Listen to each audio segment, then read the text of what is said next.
single dad helped a woman fix her car on way to blind date, unaware she was actually his date. Before we begin, if you like stories of quiet kindness, second chances, and new beginnings, subscribe to our channel. There are more stories like these to follow. Snow carried a strange kind of hush that evening. Soft, steady, almost reverent, as though the world itself was holding its breath. Luke Tanner drove slowly through the drifting white curtain, windshield wipers brushing rhythm in the quiet. His hands were steady on the wheel, but something tightened beneath them, a familiar knot of nerves that hadn't loosened in years. He was on his way to a blind date. A ridiculous thought, he told himself. He didn't have the heart for this. Not anymore.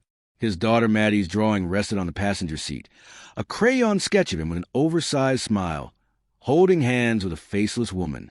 She'd slipped it into his toolbox that morning, pretending she'd been looking for her hair clip. Just in case you get lonely, she had whispered. He carried the picture now like a talisman, though he would never admit how badly he needed it. Snow thickened. Headlights blurred into ghostly smudges along the highway. He almost missed the dark shape on the roadside until a plume of steam burst upward.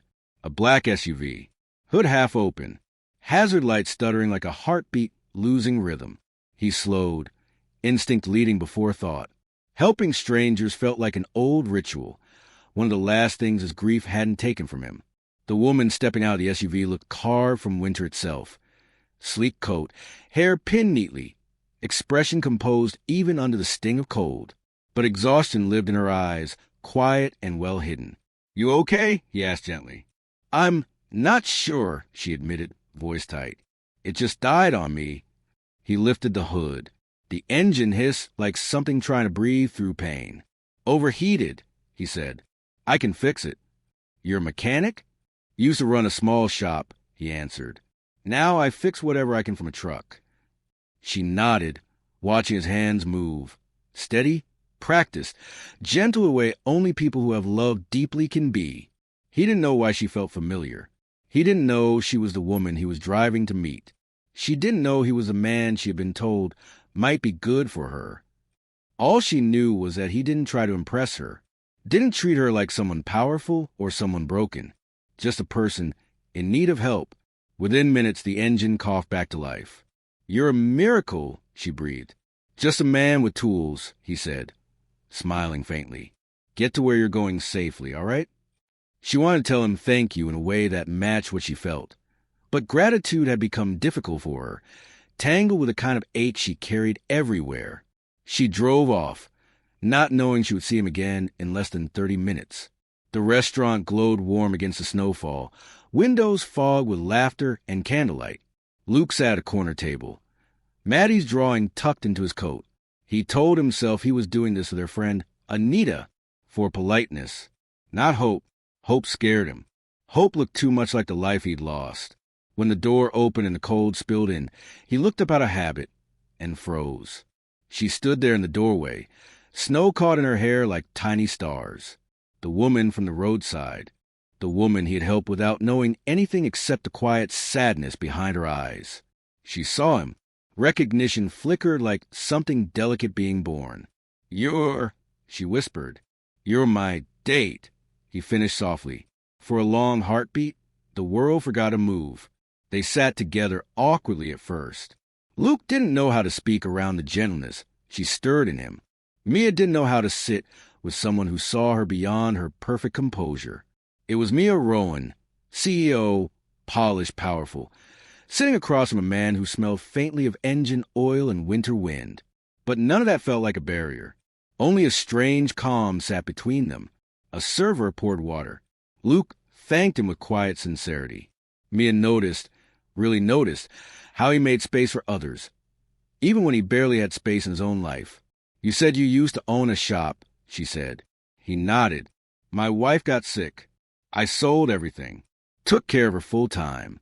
After she passed, it didn't make sense to start over." The tenderness in his voice shifted something inside Mia. She had lost too, though in a different way. "I used to think people only left because I wasn't enough," she murmured before she could stop herself. Luke looked up, surprised by the rawness. "Someone told you that?" Someone showed me, she corrected. I lost a baby, and then I lost him. The doctor said I wouldn't be able to carry again. He didn't stay long enough to help me understand what that meant. Luke's breath stilled. She spoke like someone who had learned how to let her wounds breathe only in small, controlled moments. I'm sorry, he said quietly. No one deserves that kind of abandonment. Silence held them, not heavy but honest. He must have been a fool, Luke added, softer. You seem stronger than what happened to you. Mia blinked hard. Compliments usually slid off her like rain. But this one settled. And your daughter? She asked. Maddie. His voice warmed instantly. 8. Smart enough to see through me. Worries too much for her age. Does she know about tonight? He smiled just barely. She gave me a drawing. Something in Mia cracked open at that. A small, trembling place she had buried under work and success and walls. Dinner passed not in confessions, but in glances, in careful questions, in quiet understanding. When they stepped outside, snow had settled thick on the sidewalk. The world glowed with street lamps and possibility. Luke shrugged off his coat and draped it over her shoulders without thinking. You'll freeze, she murmured. I'll survive. They lingered, breaths making white ghosts in the air. Can we do this again? She whispered. He nodded, a cautious light in his eyes. Yeah, I'd like that. Over the next week, Mia found excuses to pass by his garage. Luke found excuses to ask how her day was. They walked slowly around each other, both afraid of breaking whatever delicate thing was beginning to grow. Maddie met Mia on a Friday evening. She peeked out from behind Luke's leg, shy but studying. Hi, Mia said softly.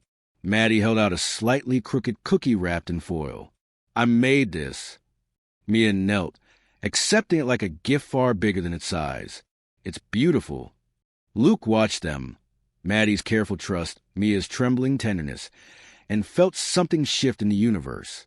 That night, Maddie whispered as he tucked her in, She's nice, Daddy. His throat tightened. A week later, Maddie woke crying with a fever. Luke panicked. The sound of illness dragged old memories in the shadows. He called the clinic. No answer. Snowstorm rolling in. Then his phone buzzed.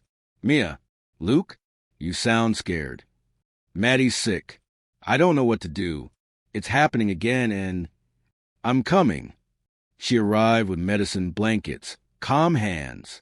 Together they cooled Maddie's forehead, whispered to her until her breathing eased. Maddie clung to Mia's fingers as though she knew exactly who she needed. Luke watched them. This woman who believed she couldn't be a mother, and this child who sensed her heart anyway. After Maddie finally fell asleep, Mia stepped back, her face fragile in the dim lamplight. I'm sorry, she whispered suddenly. I shouldn't have come. I don't want to take up space I don't belong in. You belong more than you think, Luke murmured. You helped her. You helped me. She swallowed. But I can't give you what your daughter deserves. What families deserve. He shook his head. Maddie doesn't need a mother. She needs kindness. You already gave her that. Her breath trembled. And you? What do you need? Luke looked at her, really looked, and something inside him finally unclenched. To move forward, he whispered. Not away from my wife. Just forward. Her eyes softened. Maybe we could do that together. He stepped closer. Not touching yet.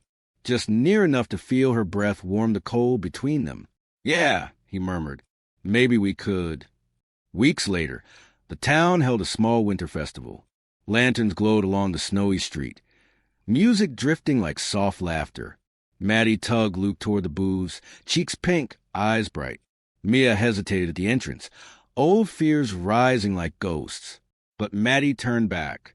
She reached out her small hand. Walk with us, she asked. Mia's breath hitched. Luke extended his hand too, wordless, patient. Slowly, tremblingly, she slipped her fingers into both of theirs. And something gentle inside him exhaled, like a door long nailed shut, opening not with force, but with light. If you felt moved by Luke, Mia, and Maddie's quiet beginning, subscribe for more stories that remind us how love returns. Softly, bravely, and exactly when we think it never will.